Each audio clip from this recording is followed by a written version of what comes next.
begin is to give credit. In Uganda, we have been pushed a lot by the trailblazer. The trailblazer is Dr. Mutiabule, who is always on the fringe, who first brought in the whole aspect of digital dentistry, and has actually been very much on the forefront of introducing advances in dentistry. So kudos, credits to Dr. Tom in helping us take this journey. I want to today just share some general thoughts about this evolving area. Some of you are already well on the journey. Others are considering. Others haven't even started yet. But it's a journey, as we appreciate, I hope we'll appreciate that dentistry is taking all over the world, and that we will have to, at some point, join. Since the computers advanced, came on board and their advancements increased, they've brought a new age dentistry. When you look at impressions and fabrication of models for impressions, we go back to the 18th century. A variety of impression materials have been used over the years, from the inelastic ones to the elastic ones, and different types of elastic impressions. The most widely used material is alginate, but also the addition silicons, polyvinyl siloxane. They do play quite a big part, still play a very big part in modern dentistry. But the advent of motored scanners is changing a lot of things. It will take a while, as often happens with a lot of advances, but certainly it's very clear that there is a trajectory we are on. And at some point, we'll all have to join the bandwagon. Now, I'll begin by giving a bit of history. I always like to give things with the background and just give some facts. In 1856, a gentleman known as Dr. Charles Dent used an impression for fabricating a device and used it, we talk about stents. This is where it all came from. It was really for the correction of deformities. Impressions were taken earlier using other methods, wax and so on, but I think this is really was kind of a landmark in terms of creating something created that would help take impressions. And then in 1937, Sears introduced agar, impression material for crowns. It was the first really elastic impression material that made a big impression. And so it began to be used. By the time we went to dental school, agar was not really much in use anymore. But in the early part, and mind you, that's less than 100 years ago. And then in 1945, alginate was introduced. This was, you can see it around the end of the Second World War. Alginate has grown to be very, very popular. It's the most widely used impression material at the moment. And then in 55, Pearson introduced the synthetic rubber-based impression materials. And in the late 50s, this was followed by the polysulfides, which were first developed as an industrial sealant. And they were also had a lot of advantages in terms of being elastic and being able to be more dimensional and stable compared to what was available at the time. And then in 65, we had ESP introducing Improgam, which was the first polyether elastomeric material. And then after that, we had the silicons, the condension silicons, which were developed, but they had drawbacks because of their dimension inaccuracy, losing material as they set. And then the advent of the addition silicons, this solved many of the problems that were there earlier on with the condensation silicons, the polyvinyl siloxanes. Problems like modulus of elasticity, dimensional accuracy, tear strength, the poor order, bad test, and they had a superior flow. So these materials have been in use quite a bit, especially polyvinyl siloxane. Improgram is still very, very much in use. Alginate, still the most widely used impression material. Now, if we may move on the digital side of things, CAD/CAM, that is computer-aided design and computer-aided manufacturing, assisted manufacturing. They've been in use since the 1960s in the manufacture of aeroplanes, automobiles. But significantly in the 1970s, a gentleman known as Dr. Francois Duretin introduced the first application of CAD/CAM in dentistry. And this was in his thesis, which was entitled Optical Impression. As with all frontier things, it sounded really strange, but this was the beginning, it was the early signal of something big that was to come. Then in 1984, Duret invented and patented the CAD/CAM device and illustrated the possibility of fabricating the crown in 4 hours. 4 hours, 1984.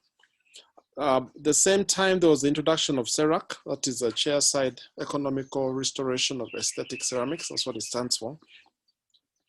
The advent of intraoral digital scanners, right. And this coincided with the development of somebody's mic is on. Please turn off your mic. Make sure your mic is muted. Otherwise, we're hearing your conversation. The advent of intraoral digital scanners, which coincided with the development of CAD/CAM technology. And now these began to come together. They began to come together. And so in 85, Dr. Morman and Dr. Brandestini, they originated the first profit-originated digital impression system. That was the CERAC one.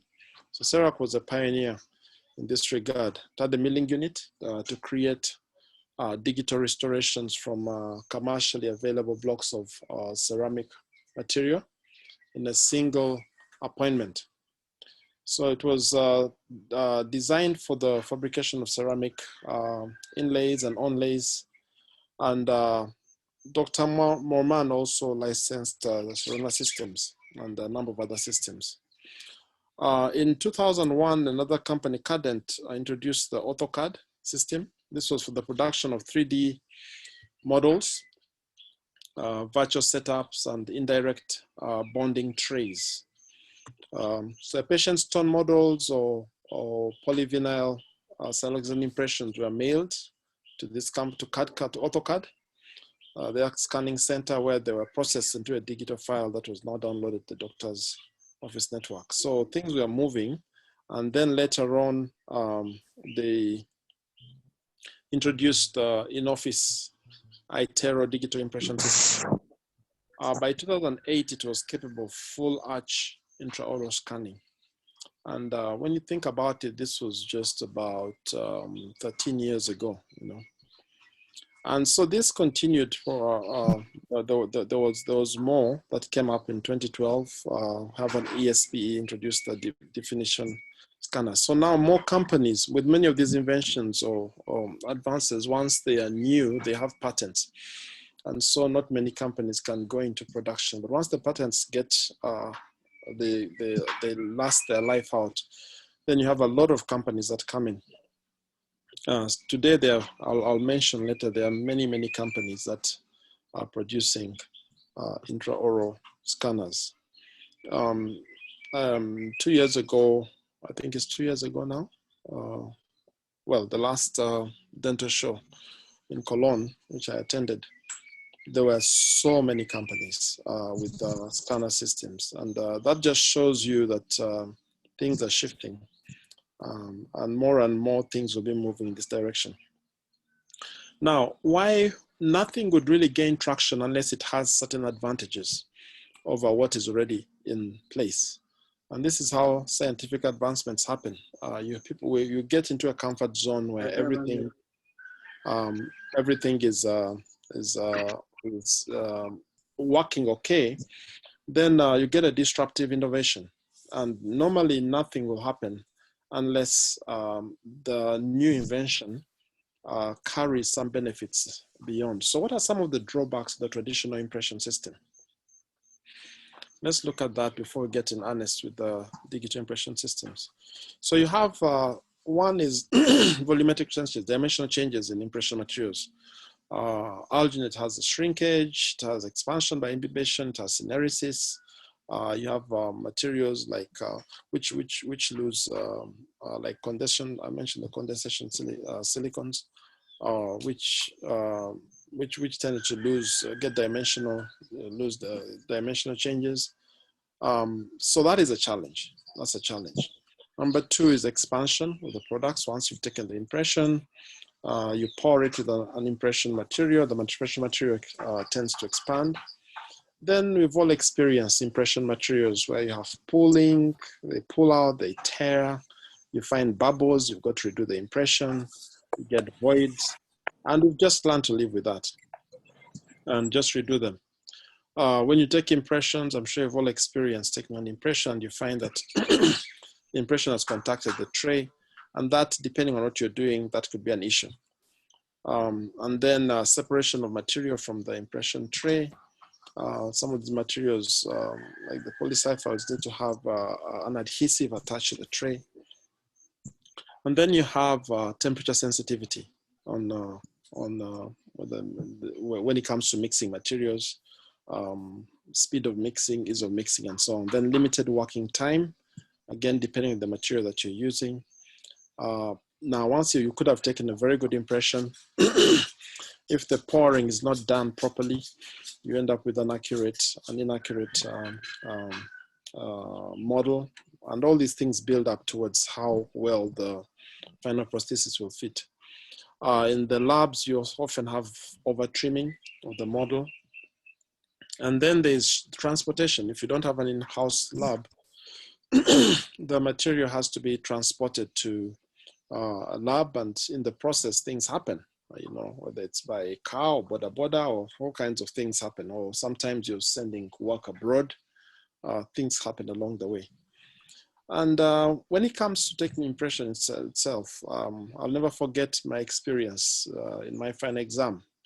I was given a patient, I was supposed to take an impression, and the patient had a gag reflex. You know, that was just, you know, the time is going, the patient is gagging, you know.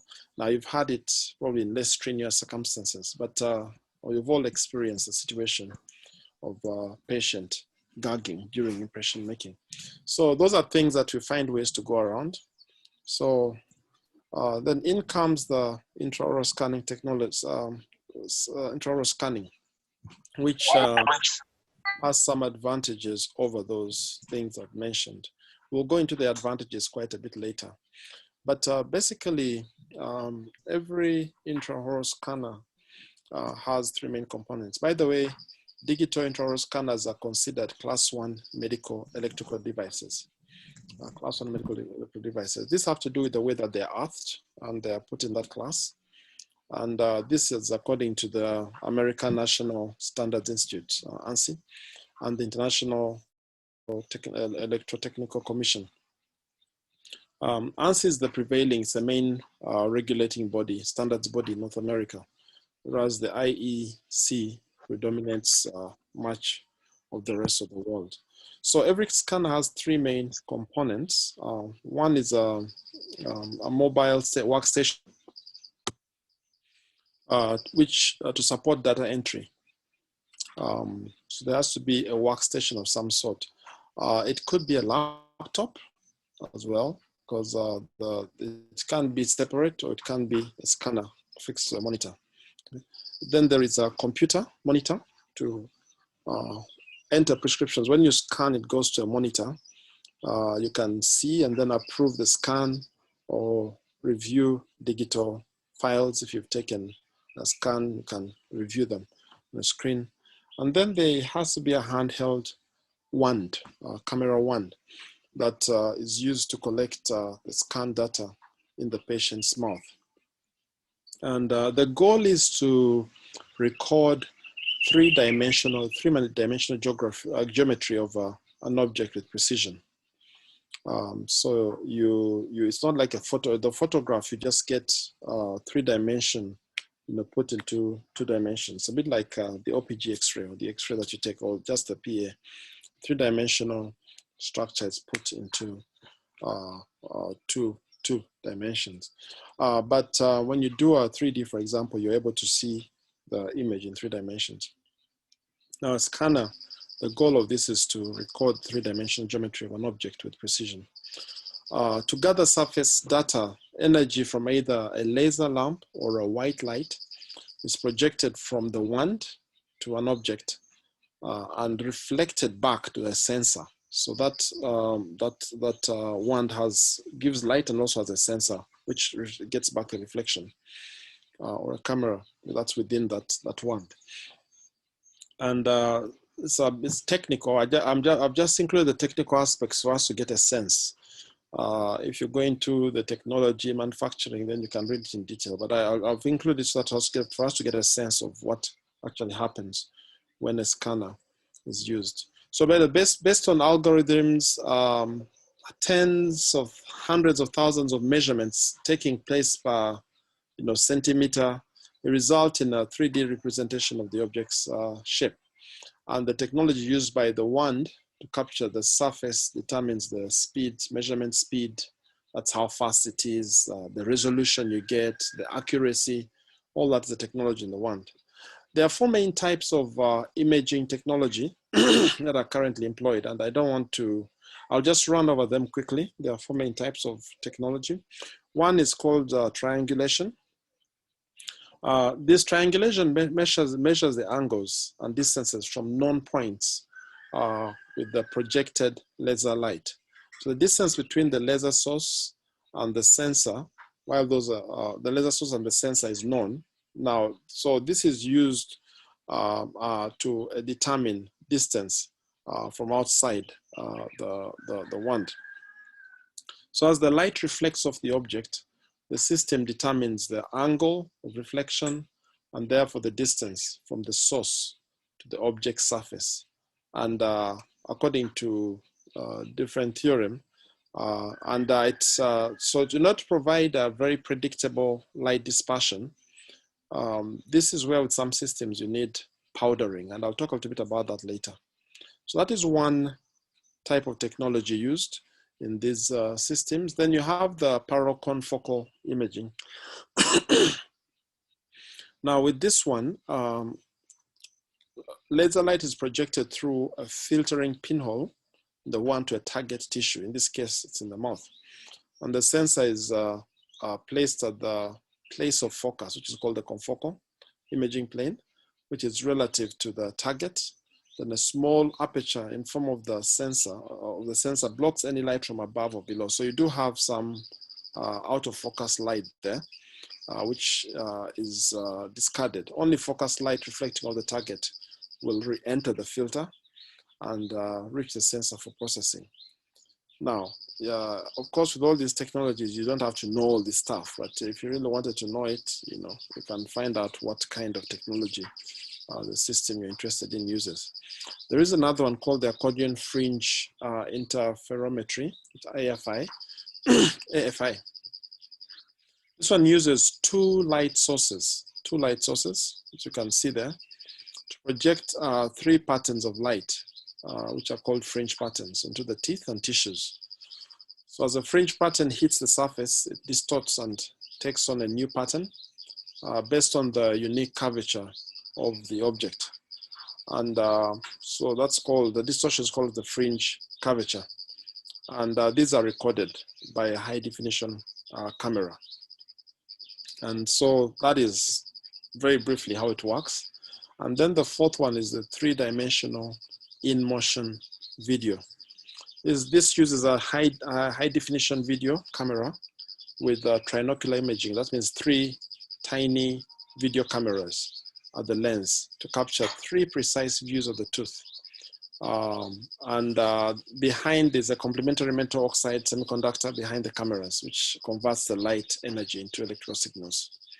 So that is roughly what happens. Now, between the 4 different technologies that are available in the cameras. Now, both AFI and 3D in motion video imaging, they use high definition cameras. The last two I mentioned, they don't use a sensor, they use cameras to rapidly capture images in real time. And then you get they use the information that is garnered from this from received back to actually create an image. And there have been a number of studies done to compare accuracy and so on. And if this area is moving very, very fast, very, very fast. Every year, every few months, new things are coming into the market. And these cameras are becoming more and more accurate, you know. Now, something about powdering. Multiple layers of tooth and restorative material will disperse light at, you know, unpredictable angles. The main purpose of powdering is to enhance scanning accuracy by increasing the number of surface data points and providing uniform light dispersion. So the newer systems now do not really need powdering. However, because of the fact that the powdering helps you to get a more precise information, even the new systems would benefit from having some powdering. Though, you know, the newer systems will tell you that they do not need powdering at all. So scanning systems that are promoted as powder-free will benefit from a light dusting of the contrast powder, especially where the anatomy is poor. You can actually benefit by putting some powder there.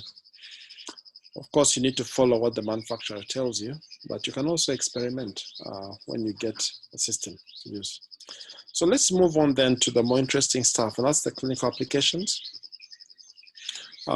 Various areas of dentistry where this is used. In prosthodontics, it's used to make impressions of prepared teeth for inlays, for onlays, for single crowns, which including zirconia, using zirconia lithium disilicate,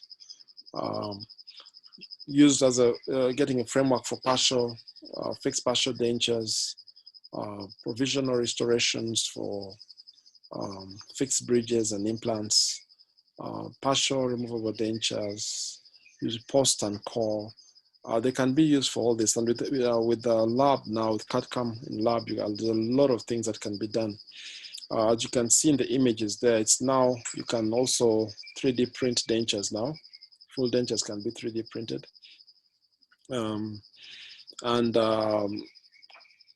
They're also used for obturators, surgical guides for the placement of implants. So there's a wide range of uses in prosthodontics, and it's increasing. A few years ago, I visited, I can't remember the year it was exactly, but now with COVID, things have changed quite a bit. I think about 2 years ago, I visited a lab in Boston, and the technician was telling me how their profession is gone. Just saying, you know, we trained so hard to become lab techs, but our profession is gone now. So there was a very slow acceptance of this new technology by dental labs especially, but labs have picked up, and the labs began to realize that actually if they can make their work faster and better. I visited another lab in the UK which was telling me how much faster and better they're doing work now using the digital technology. So, excuse me, prosthodontics, orthodontics, a lot of uses as well. They can be used to more accurately and efficiently fabricate. Clear aligners are becoming quite big. Custom braces, indirect bonding trays, laboratory appliances also without the unpleasant experience of impressions we've already mentioned about. They have a number of advantages that have been brought forward. Of course, I need to say with all these things, there is a learning curve, and one has to get past that learning curve before you can really begin to enjoy the benefits in earnest. So improved diagnosis and treatment planning, increased case acceptance. There's something about seeing what is being done and visualizing that helps patients, you know, get more willing to accept certain things. faster record submissions to labs, and if you have insurance providers that need to know certain things. Fewer retakes of impressions, chair side time can be reduced. Again, that comes with experience and being able to use a scanner faster. And then reduced storage requirements. We have, of course, when you do orthodontics, when you do any of these procedures where you take impressions are part of the patient's record and they need to be stored. They need to be stored for a number of years. So storage can be a big issue. Now they can be digitally stored. They can be digitally stored. In the past, you could take them, send or get companies that scan them and send them back to you. Now you're able to scan them. If you have a lab scanner, you can scan, or even a hand scanner, you can scan them yourself, keep the records. Or you may not even need that because you've scanned the mouth and the mouth is stored. The mouth is stored digitally. Faster laboratory return, improved appliance accuracy. And for the patient, there are a number of benefits as well, in terms of, I'll come to that in detail later. And then an enhanced workflow. Inventory expenses, storage with time. If you're taking lots of impressions, especially precision impressions, you find that you can save over time. It's not something, the investments are big, but over time, one is able to make a saving. Now, STL is a system that is most extensively used digital format. That is the standard tessellation language. That's what it stands for. Standard tessellation language. But the other languages, other formats also, PLY, polygon, file formats, and so on.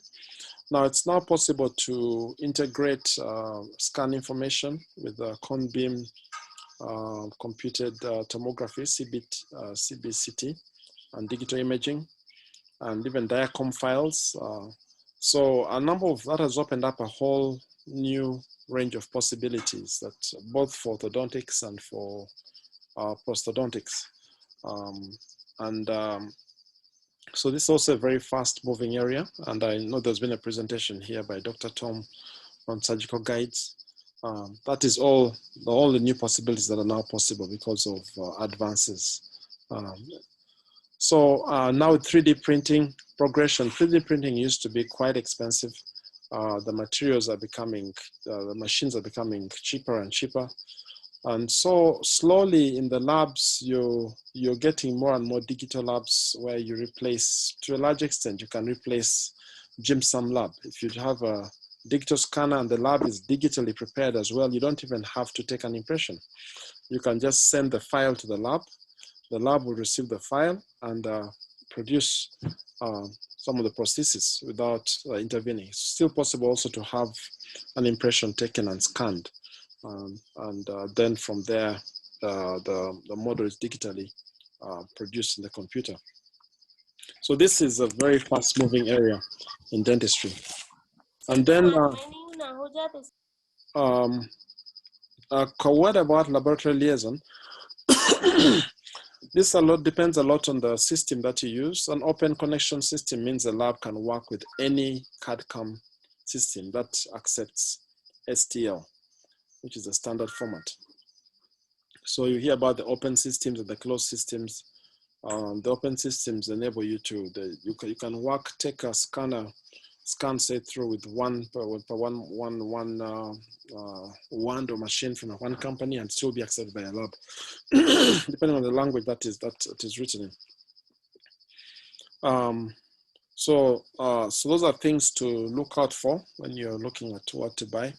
And then also there are companies that have trusted partnerships between the manufacturer creates the partnership between the labs that use their systems and clinicians who use their systems as well, so they can connect. Again, that is with the opening up of systems globally, that is something that is also quite possible to use, to be aware. So open and trusted systems, they provide the benefits of an integrated system. And so something to be aware about. Now, there are challenges. There are challenges to digital impressions. One of them is subgingival margin detection. There is a difficulty of detection of deeply placed gingival margins, and also the scanning is a bit more troublesome in case of bleeding because it may conceal the prosthetic margins and it makes the scan inaccurate. So there has to be that place a very good prevention of bleeding in that area, the area of interest, otherwise you get inaccurate margins. And the scanner will not display soft tissue margins, and so it cannot register the dynamic tissue relationships. And then there's the learning curve. Anything digital has a learning curve, and you need to prepare yourself for that. It takes a while. I mean, if you don't have that mindset, it can get very frustrating. It's especially difficult if you have less desire and less experience with computers and technology. But having said that, we've seen lots of grandfathers doing texts and grandmothers texting and learning how to use. So we can all learn. You just have to have a determination and to get past the learning curve. And then the issue of cost as well. The purchase of scanning systems is comparatively high investment at the beginning. Even after the release of many models into the market, the prices are still high. They're coming down, but they're still high. I'll say something about prices a little later on. And then the other things like, is there a software upgrade? Is there a cost in the system that you decide to use? Is there an annual cost? Is it a one-off? And then in addition, you need to find labs, and there are more labs now that are familiar with the workflow, because you can do all your stuff, but if a lab doesn't have what it takes, then all that gets wasted. So a lab also has to invest in CAD/CAM, and the investments are pretty high, but they do bear certain advantages. Okay, they carry a number of advantages. One is a greater comfort from the patient. From a patient's perspective, the benefit of digital impressions, what's on a major benefit? They do have some level of discomfort as well, but they in terms of comparatively, they are much, the patients tend to accept them a lot better. Traditional impressions are uncomfortable with their trays, and some people, as already mentioned, have a gag reflex that some of them have an unpleasant taste. The intraoral scan can be done within a few minutes, with a good scanner, good speed. You can do a full mouth scan in 5 minutes, you could be able to do that. And if you're doing only a segmental scan, like for one side of the mouth or just for a crown, that can be done in even a much shorter time. And so because of that, they can save time, reduce chairside operator time, and that time is critical for a practice. Then there are greater accuracy. There are still studies going on in this, but generally they now produce they produce pretty good accurate digital models and also very accurate prostheses that fit in quite well. After you've used this for a while, when you go back to using PFM crowns, which are handmade, you now need a very good technician. The difference, you'll see the difference once you've begun to use them. I was a slow adapter, but as I began to use them, I began to appreciate the differences. And then ease in lab communication. Images can be shared with any lab in the world, and they're also locally available for reference. If the lab is online, or you can actually send the lab to work the technician when the patient is still around. And if you're not satisfied, or the lab is not satisfied with the work, you can take an instant rescan without a second appointment. Instead of being called back and saying, oh, this impression you took, you need to call the patient back. So there is an advantage there. And then there's easier treatment planning and easier workflow. Even for places with severe undercuts, multiple implants. You can, sometimes conventional impression materials are difficult in those areas, but with digital scans, you can get over that hurdle. And you do have easy acceptance of use, as I mentioned earlier. And it's a greener alternative in the sense of, in these days when there's a lot of concern about the environment, once you're through with your PVS, polyvinyl siloxane impression or alginate, you put it in the trash. You're through with your models, sometimes you trash them. And those things end up in the landfill. With digital impressions, it's a while before anything goes into the landfill. And there's a very big point on infection control. Though its scanners will still need thorough cleaning and disinfection between patients, and also a strict protocol to clean and disinfect the scanner body and autoclave the scanner tips. However, they have significant cross-infection advantages, especially in these times when we're worried about the pandemic and who knows what comes next. They lower the risk of cross-infection. Since there are no casts, no cast handling, impression handling, and the digital scans require no disinfection apart from disinfecting the equipment that you're using. So that is a very big advantage. They're not transferred to a lab. The risk of cross-infection, people who transport things and people who handle them in the lab is taken out. And then with lab employees at risk of infections from soiled impressions or infected material, that is taken care of. The lab technician doesn't hold anything from you. They do send you their finished work, but you cut out that as well. So there's a very, very significant advantage in infection control. Now, having said that, there are lots of systems. In Uganda here, as I mentioned earlier, Dr. Tom introduced CERAC. So CERAC is well known. There are other systems, very many other systems. Itero is quite a popular system. Lithos, FastScan, PlantScan is from PlantMaker. True Definition, I think that is from ESP. And then you have 3Shape, another very famous brand. CareStream, and I mentioned PlantScan. Yeah, PlantScan is repeated there. Then there's Corridor, Dental Wings. There's so many. I put Medit there as well. Medit is a system that I'm using personally. It's a South Korean system that has been, I think, taken over by Stroman recently. So a word about return on investment. This is always a struggle, wondering whether the technology is worth the price. Prices vary depending on the system that you use, and that's the same with technology. It's a bit like buying a car. You can drive a car for, a few $1,000s to hundreds of thousands of dollars. So you need to carefully study the system that you buy to see its ability to, its accuracy, and also in terms of return on investment.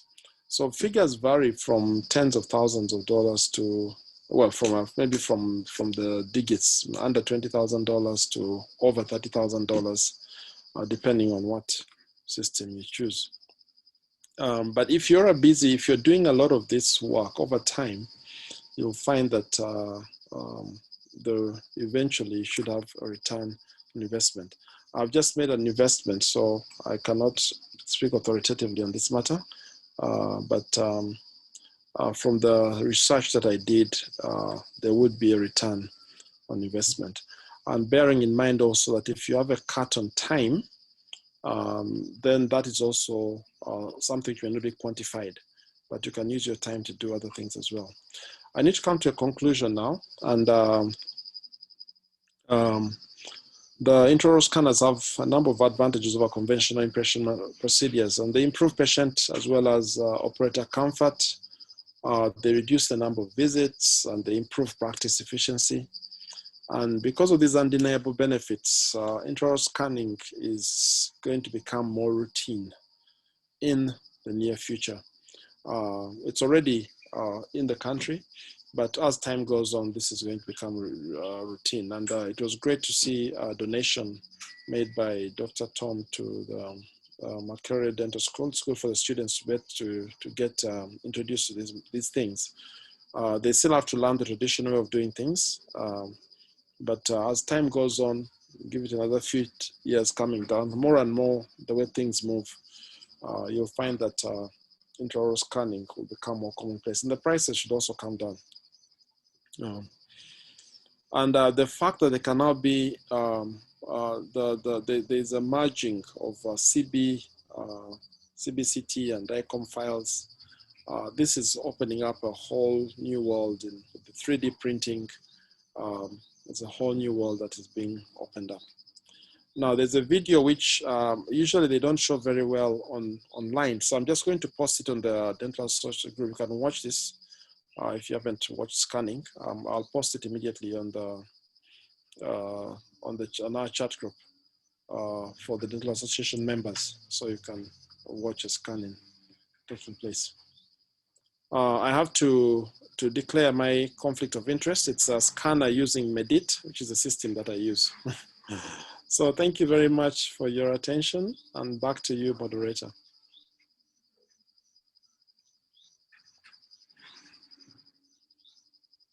Dr. Matovu?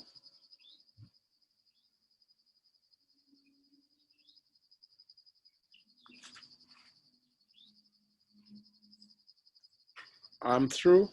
I don't know who's moderating. Thank you very much, Doctor. Okay, thank you. For such a wonderful presentation. Doctors with questions, please, you can ask the doctor. You can either raise up your hand or write in the chat so that we can read it from there.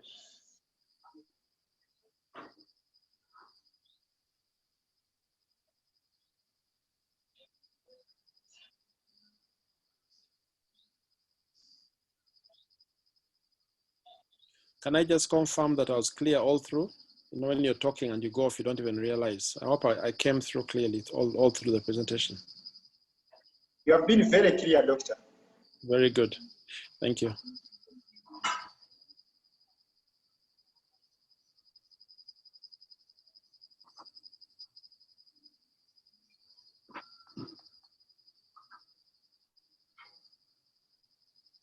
It's usually said if there are no questions, either you did a very good job or you confused everyone. Okay, an actual cost comparison. Now, you see that that is from Dr. Setala.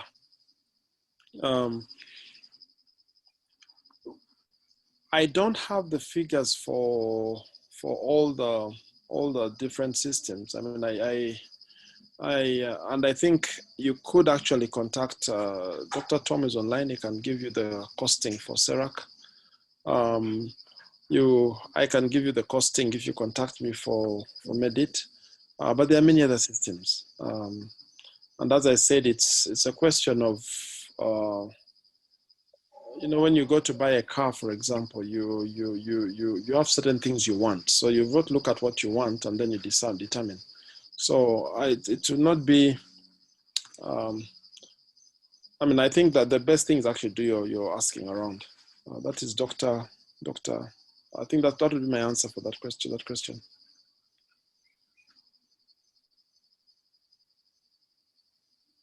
There's a question here. Does Medit come with mailing blocks as well? That is from Kalia Subla. Now, Medit, the system, the Medit produces the intraoral scanner, but also has a lab scanner. It has a very, I forget the name of the scanner before, but it has a lab scanner and an intraoral scanner. It doesn't do chairside manufacturing of crowns. So you've got to have to work with the lab. Now, when I chose this system, I also decided that I'd set up a lab. So in our place, we are beginning now to work with our lab to produce prosthesis. So it doesn't come, to answer Khalid Subla's question, it doesn't come with, it's not a chair-side system.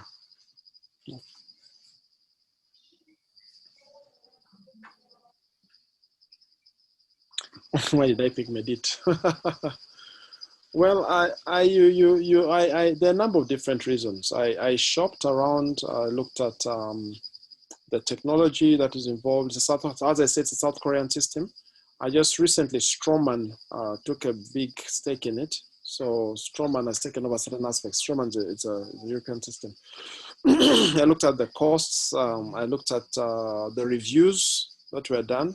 And there are good reviews on many different systems. So I personally zeroed in on this one.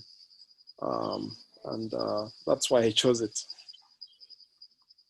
I hope that's enough, Dr. Semakula.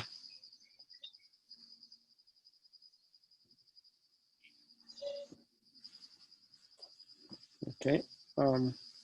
Dr. Muhammad? Yes, doctor.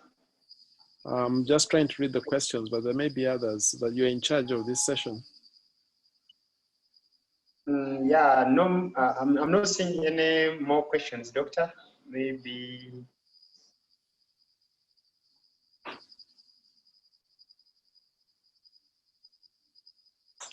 Okay. Maybe the other reason why I could say I was looking for a very open system, and so that narrowed my search. So that's one reason why I chose Medit. It's an open system. Okay.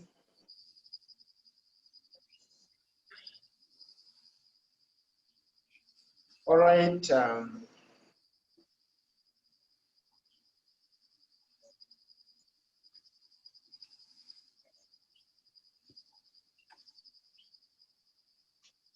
Yeah, Dr. Tom is informing us that the sonar system was opened in 2018, so it's an open system as well now.